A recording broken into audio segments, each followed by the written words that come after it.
आज सर्वप्रथम विश्व अंडा दिवस रे मु समस्त ओडिशावासी को शुभकामना दूची। आज जो आमर एठी आयोजन करा जायछि विश्व अंडा दिवस आर मुख्य उद्देश्य होची आमे अंडा उत्पादन केमती आमे द्विगुणित करवा आत्मनिर्भर हेबा। जदि आज पाखापाखि आमे देखिबा ओडिशा रे आमे वार्षिक जदि देखिबा 372 कोटी अंडा आमे उत्पादन करूचे। दिन को पाखापाखि 1,17,00,000 अंडा उत्पादन करिचे। आमर लक्ष्य रही 2029 सुधा आमे वार्षिक 500 कोटी अंडा उत्पादन करिबु। तापाई मध्य सरकार योजना करिसेंती। केवल सेमती नुह जे अंडा उत्पादन खाली पहुचन जेतु सरकार केवल कहिवार विश्वास करती काम करिके देखांती।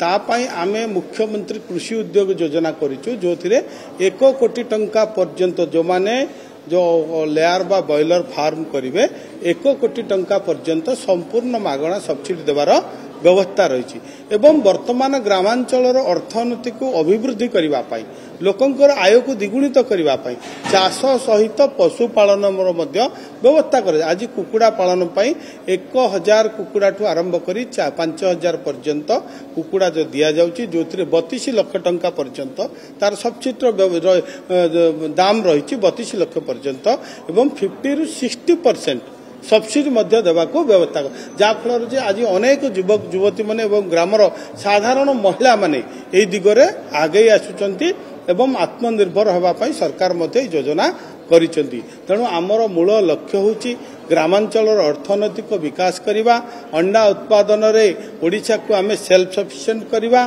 एवं ग्रामांचल जो युवक युवती माने जो माने अछंती से मानकु रोजगार देबा।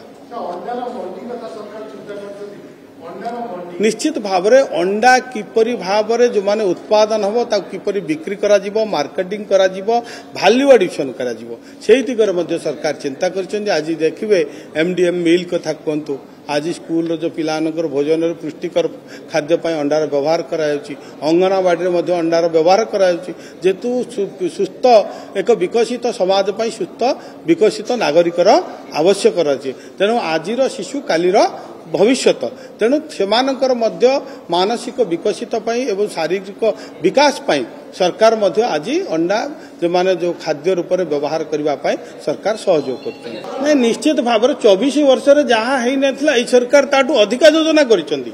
आपणकर मुख्यमंत्री कामधेनु योजना करा जायछि जो थ्री लोक माने ग्रामांचल कृषक मान को सशक्त करने पाई एवं ग्रामांचल जो दुग्ध उत्पादन वृद्धि करने एवं रोजगार बढ़िया करा एवं मुख्यमंत्री जो कृषि उद्योग योजना थिला ताकू एबे वर्तमान सरकार चिंता करिसंती 1 कोटी ରୁ 5 कोटी टंका पर्यंत वृद्धि करने आपणकर योजना आगुरी मुष्टिमय लोक हाथ रोला। आज साधारण लोक आज साधारण युवक युवती माने सहजरे सुविधारे जो योजना सरकारी योजना तांको पाखरे पहुंची पारुची उपलब्ध होई पारुची।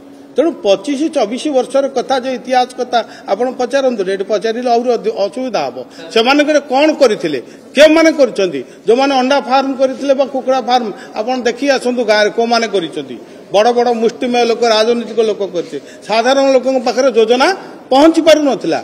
आज सरकार लोक सरकार लोक पाख प्रत्येक योजना आज पहुंची पारुची।